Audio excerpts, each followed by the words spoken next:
Hockey Inside Out, presented to you by the Montreal Gazette.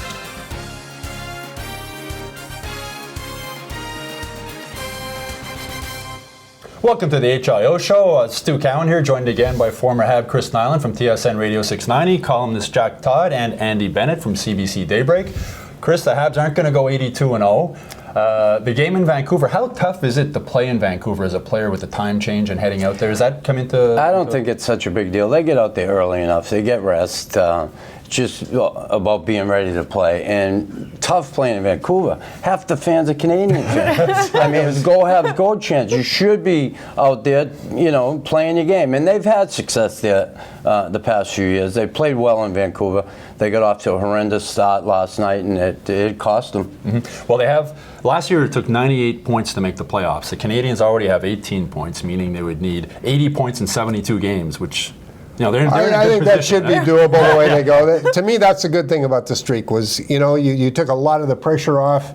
You set yourself up now. It should be a cruise from now on, and I think it's good to get the streak over. At a certain point, it becomes a distraction. You could see they were mentally tired. They didn't really play well against Toronto. Even Buffalo, they got 7 goals, but they were getting kind of sloppy. Now I think they'll tighten up. I would have disagreed with you about a good idea to get the streak over, because I heard a lot of people say that. I'm thinking, why would it be a good idea? Let's keep this going for as long as they possibly can. But because their game had been slipping in the previous 2 games, even Brendan Gallagher saying last night, you know, maybe this was a good thing, maybe this was a reality check. I also found it a bit surprising that Max Pacioretty saying he didn't know that Vancouver didn't have a win at home yet. So, I mean, yes, they don't have their real strong home crowd the way the Canadiens do, but they were obviously hungry for that home win. They came out super strong, and the Canadiens just weren't ready for that. I mean, that first period was not... That's called living in the moment. Michel Therrien hasn't made any roster changes yet. 10 games. Does he make any now, Chris? I looked at a couple defensemen there last night. Petrie did not have a good game, I don't think. Gilbert did not have a good game. Well, some of the D, and then you look at, you could say Markov and Subban. I mean, they were -2 or 3, whatever. You could pull a D-man out at forward. You know, I know there was talk about Alex Semin getting yanked. I thought he played a good game last night. He worked. He was as involved and more intense than I've seen him yet on this team. So to pull him out now, so I don't know about changing it right now, but he might. He's the guy I would most hate to see come out. Yeah. I think you might lose him if you take him out this early. You got to coax him along because, you know, any long-range plans you have, and you have to know what you have in him. And to me, you play the guy and play him. If after 30 games he's really dogging it, then you pull him. But you talk about the plus minus. I mean, looking down the stat chart, I mean, there wasn't, for a 5-goal game, it wasn't really all on one line. I mean, there was a -2, -2, -1, -1, -1. I mean, there was a lot of responsibility to go around for those goals that went in last night. So it's hard to look at that lineup in that game and see who is the guy that comes out of the lineup, because across the board, you're talking about the defensemen, but the top 6 forwards weren't exactly on fire last night either. No. And defensively, they were not great. Well, when you look at the goals and you look at the past few games, they've got away from that defensive game. Yes. Everybody likes the excitement of this team scoring goals, and it's great. It's kind of like winning the lottery. They feel great, everything's good. Then all of a sudden they get into a game like last night and they can't score. And they're also not paying attention to what really has built this team over the last few years, and that's defense. Galchenyuk on the first goal, Desharnais on the third goal, just left their men altogether. Galchenyuk stopped skating. Desharnais leaves the centerman go after drawing his own end, lets the centerman go to the net by himself. He's wide open. But the thing that's great about this team is also going to bite them in the butt, no? I mean, this is a great team when everybody's rolling, when they're getting equal production from all the lines, but that also means that when, you know, a couple of guys are not going, when those top 2 lines are not going, there's a domino effect, and you can't expect the 3rd and 4th line to carry the team, to carry the offense. I mean, Torrey Mitchell scoring that goal, but look, they're not going to win if those top lines are not pulling their weight. I think they have to get Paul Byron in the lineup at some point, so I could see maybe a 4th line change, even though the 4th line's been playing really good. I think so. It's actually they're getting a lot out of the 4th line, but you have to take a look at him too. And a speed guy like that out west, I'm anxious to see what he can do. So I hope they give him some time. You can't pull Torrey Mitchell though. The guy has 4 times as many goals as Sidney Crosby. That's right. In half the ice time. If they didn't have Torrey Mitchell now, I don't know where they'd be. And by the way, Torrey Mitchell. Greenfield Park. So good on him. This kid's playing unbelievable, Torrey Mitchell. Like, really, he came here, he's excited to be home. They reward him with a contract, and he's lived up to it, and some. Yeah. Like, he's really been, he's become a really important piece to this puzzle. Well, he has 4 goals. Last year, Manny Malhotra, the fourth-line center, only had 1, so there's that right there. And I know when Torrey first arrived in San Jose, Manny Malhotra was there and sort of took Torrey under his wing a little bit, so it's sort of ironic that he would come in and take his spot, but that's sort of the NHL, right? Yeah, but Manny, to have a guy on the roster whose job was to take the face-off and then skate to the bench as fast as he could. At least Torrey, you can leave him out there, and you're getting a lot from him. I wonder if it's worth putting maybe that fourth Nothing line. against Manny, but taking the face-off and skating as fast as he can to the bench, that took too long. Max Pacioretty, after the game in Vancouver, is 9th in the NHL scoring race with 7 goals and 4 assists. The last Hab, who do you think was the last Hab to finish in the top 10 in scoring in the NHL? Lafleur? Matt Snaslund in 1985-86. Is this a year that we see a Hab finish in the top 10 in scoring? Yeah, I think he can if they keep it going. Especially there should be a bit of pressure off that line now because you're getting more from the other lines. He was always capable of it. It just things have to fall into place. People that say that the Habs don't have enough scoring, I think they do now, especially if Semin keeps coming on and Max keeps doing what he's doing. It's there. It just all has to. I feel like working. Max Pacioretty has got to be like the most unlucky hockey player in the world. So I don't want to jinx him and put any possibility of him making any record, any stat. Like, I just want him to survive the season healthy. Yeah, and if he does get hurt, it'll be something grotesque and off the wall. And he'll come back in 2 weeks. Yeah, Exactly. Of course, 85-86, the last time the Habs had a score in the top 10 is also they won the Stanley Cup that year. We'll be right back after a short break.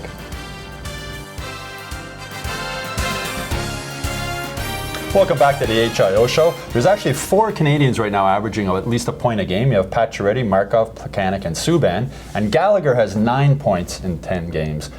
You would have loved to have played on a line with this kid, I would think. Yeah, I mean, he's a go-getter. He just plays the same way no matter where he is, at home, Vancouver, Boston, Philly, doesn't matter. Great guy to play with. I'm sure Plekanec and Max enjoy playing with him. Not a bad draft pick, was it 5th or 6th? Oh, man. You can see the end of Vancouver. It's going to drive them crazy as long as he's in the NHL that they could have had this kid so easily. Played right under their noses. Right under their noses, and they blew it.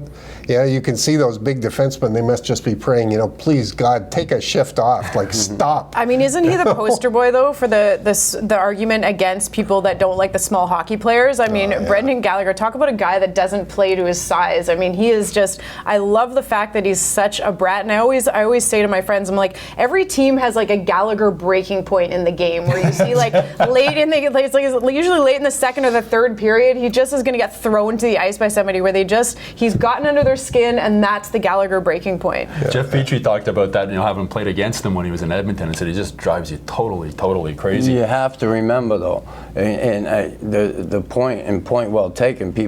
Some people don't like small hockey players, but not all small hockey players play that way. That's why. For sure. And again, not that they can't contribute to the game and they can't have an impact on the game, but when you have a small guy who plays like that, he embarrasses a whole lot of big guys. Yeah, but maybe nor should they, because sometimes I worry. Sometimes I'm like, how long of a career is Brendan Gallagher going to have? Yeah, but you can't say, okay, kid, you're not going to have a long career, don't play this way. He doesn't know any other way. I hear that argument a lot, and you know what? Out the window with it, because you can't get a guy to play. It's like telling me to go score 50. I can only get 49. Another little guy, David Desharnais, who's a real whipping boy on the HL website at times. He's in the role he probably should be now as a third-line center. He's looking good. Yeah, except for the defensive screw-up last night, but he made a lot of things happen. I thought he was their best centerman overall, the most dangerous one all night long. It didn't always work out. Like, we were saying Stonehands Weiss with him. if he could put a few of those in, it would make a difference. But he's a whipping boy for everyone except his line mates. I mean, you talk to anybody who plays with David Desharnais, they love playing with him. I mean, this guy can feed a pass tape to tape. He's unbelievable.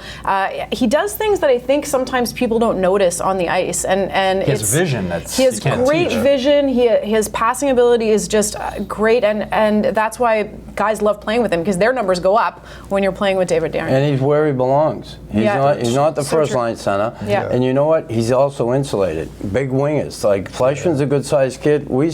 Come on. Yeah. He's insulated. We talked about that before with smaller guys. They should be insulated. They can be effective. And he is. He's a great passer. He's a guy that he's done everything he's been asked to do here, and then some. And Stonehenge Weiss may not score a lot, but he's clutch. He scores. I know. You know what? Him and Fleischmann find open ice, right? They're big guys and they get open, and Desharnais feeds them. And I think if Weiss and Fleischmann get one or two, their confidence will go up, and they might see that line produce even more goals.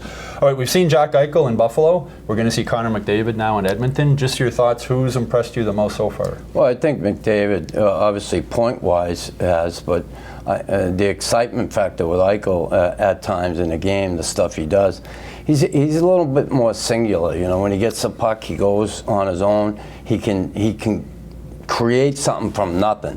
You see him on the back check, he grabs the puck, comes back, ends up getting a great scoring chance. He has tremendous speed to the outside. Right now, I'd have to say McDavid has the edge, though. I hope that Therrien goes with Price against Edmonton and Condon maybe the next night, because it's going to be a great matchup. McDavid, the most hyped kid since Crosby, probably, against the best goalie in the world. Okay, Chris Habsan's got a chance to see Brandon Prust again against the Canucks. He looked good, 2 assists, and he hurt his ankle. But what's it like playing against the team you were with before? Yeah, for me, I hated it. I sat on the bench thinking, I should be over there, not here. Like I said, when I was traded, I was devastated. I had a real hard time getting over it. Quite frankly, I don't think I ever did. But Brandon Prust again. He had been in New York, and then he was here, and they signed a contract. He loved it here, and he had to go to Vancouver. It's not fun. A guy who loved this city, loved the team, the organization. I think my case was a little different with me being drafted by this team and cut my teeth here and made my way here. And I'd still be hard-pressed to find anybody that had as much passion and love for this organization than me. And that means all the great Hall of Famers, and I mean that. That's why Montrealers love you, Chris. That's one of the reasons. I'd find it difficult to find another guy. No, Brandon. You're not a Montrealer. Yeah, I walked the streets with him. It's true. The game against Toronto now. Dion Phaneuf lost his brain there for a couple of minutes, one after Dale Weiss. Weiss showed great restraint, but is that a point where they could have used maybe a Brandon Prust, or just your thoughts about that? I think they're going to have to live without it because there's nobody there who can do it unless somehow Cassian comes back, and I kind of agree that he'll probably never play another game here. I think what you're going to find out is whether or not the league has really changed to the extent that you can get by without one or not.